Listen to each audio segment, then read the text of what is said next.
warahmatullahi wabarakatuh. Bagaimana kabarnya anak-anak kelas 5? Semangat belajar ya. Nah, di video kita kali ini kita akan membahas tentang dua mata pelajaran, yaitu tematik dan bahasa Inggris. Nah, untuk itu Ibu minta kalian untuk menyiapkan alat tulis kalian untuk mencatat poin-poin pentingnya. Di minggu lalu kita sudah belajar tentang tema 1, yaitu organ gerak hewan. Nah, ada yang masih ingat apa saja materi yang sudah kita bahas di video sebelumnya? Ya, di video sebelumnya, pembelajaran subtema 1 kita sudah membahas tentang ide pokok, tentang hewan, sistem gerak hewan vertebrata dan avertebrata, perilaku yang mencerminkan nilai Pancasila. Yang keempat, kondisi geografis Indonesia. Dan yang terakhir yaitu corak ragam ilustrasi. Di subtema 2 kita kali ini kita akan belajar tentang manusia dan lingkungan. Selain itu ada satu mata pelajaran lagi, yaitu mata pelajaran bahasa Inggris.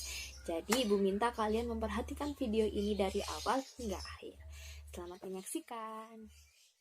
Oke, masuk ke pembahasan. Nah, seperti yang Ibu katakan di awal video tadi, kita akan belajar tentang dua mata pelajaran, yaitu tematik dan bahasa Inggris. Untuk tematiknya yaitu tematik 1, organ gerak hewan dan manusia, dan untuk bahasa Inggrisnya unit 1.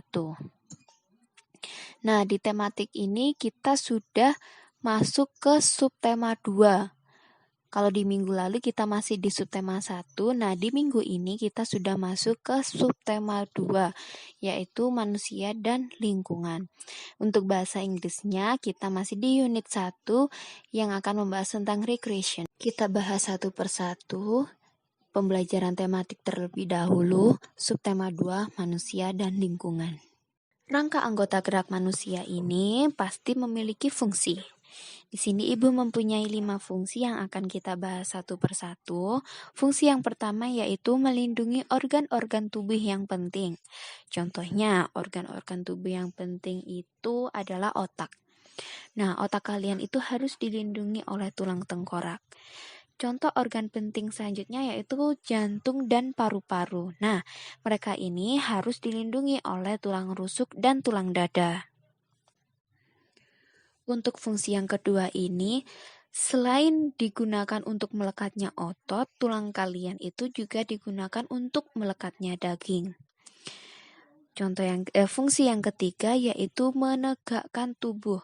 Kalian bisa berdiri, kalian bisa menegakkan tubuh kalian itu juga karena adanya tulang atau rangka. Fungsi yang keempat yaitu memberi bentuk pada tubuh. Nah, dengan adanya tulang ini kalian bisa mengetahui mana itu tangan, mana itu kaki, mana itu leher, mana itu kepala, seperti itu. Dan fungsi yang terakhir, fungsi yang kelima, yaitu sebagai alat gerak tubuh. Ini adalah gambar susunan anggota gerak kalian. Ada anggota gerak atas dan anggota gerak bawah. Untuk anggota gerak atas kita bahas terlebih dahulu, yaitu tulang tangan kalian sebenarnya. Nah, setiap tulang ini memiliki nama. Ada tulang lengan atas, terus tulang pengupil dan tulang hasta. Kalian bisa meraba tangan kalian, sebenarnya di situ ada 2 tulang yang sejajar bentuknya. Nah, selanjutnya ada tulang pergelangan tangan, tulang telapak tangan, dan tulang jari tangan. Untuk yang tulang anggota gerak bawah atau kaki kalian, seperti yang Ibu katakan tadi, setiap tulang memiliki nama sendiri-sendiri. Ada tulang paha, ada tulang tempurung lutut, tulang betis dan tulang kering. Ini ada 2 tulang, bisa kalian raba kaki kalian. Ini bentuknya sejajar.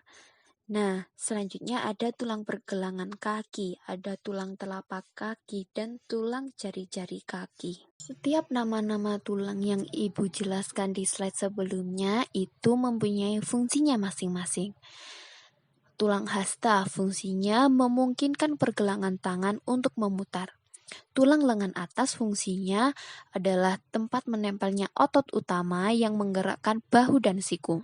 Tulang pengupil. Nah, tulang pengupil atau radius ini adalah tulang lengan bawah yang menyambungkan bagian siku dengan tangan di sisi ibu jari. Tulang pergelangan tangan fungsinya untuk menghubungkan tulang jari dengan tulang pangkal tangan sebagai tempat menempelnya otot dan sebagai alat gerak. Tulang selanjutnya yaitu tulang telapak tangan. Nah, fungsi tulang telapak tangan ini itu untuk sebagai penguat, sebagai pembentuk jari-jari. Nah, di slide sebelumnya kalian sudah membahas nama tulang dan fungsi bagian organ gerak atas. Kalau di sini kita membahas organ gerak bagian bawah atau kaki kalian. Di sini ada tulang paha. Nah, tulang paha ini fungsinya sebagai tempat produksi sel darah merah pada sumsum tulangnya. Nah, tulang paha ini itu termasuk tulang terbesar dan tulang terkuat dalam tubuh kalian.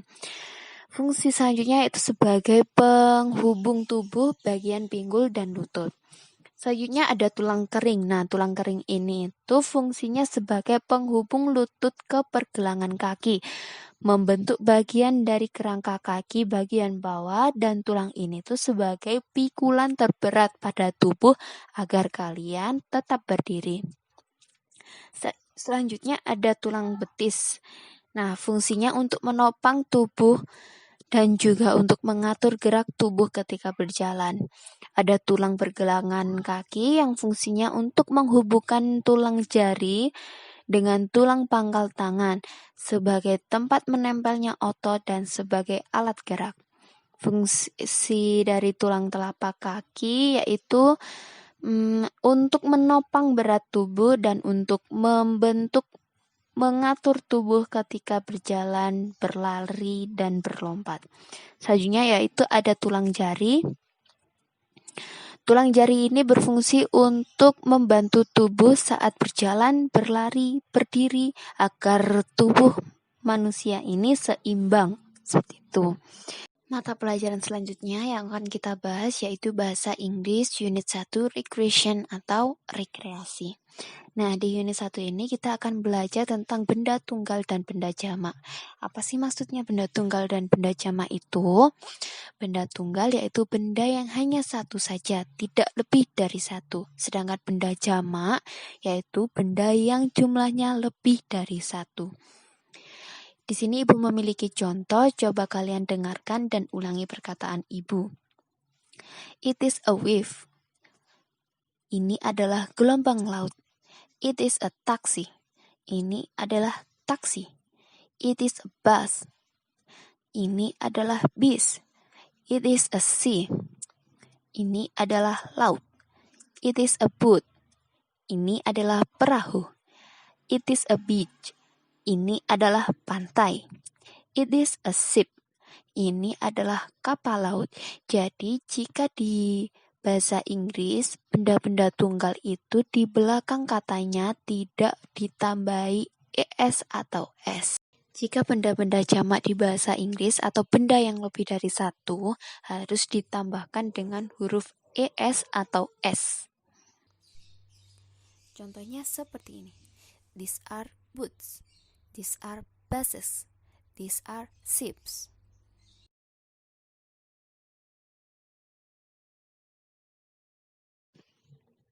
Nah, itu tadi materi yang bisa Ibu berikan. Ada 2 mata pelajaran, tematik dan bahasa Inggris. Semangat belajar untuk kalian semua. Jangan lupa mengerjakan tugas dari Ibu Guru. See you the next video. Wassalamualaikum warahmatullahi wabarakatuh.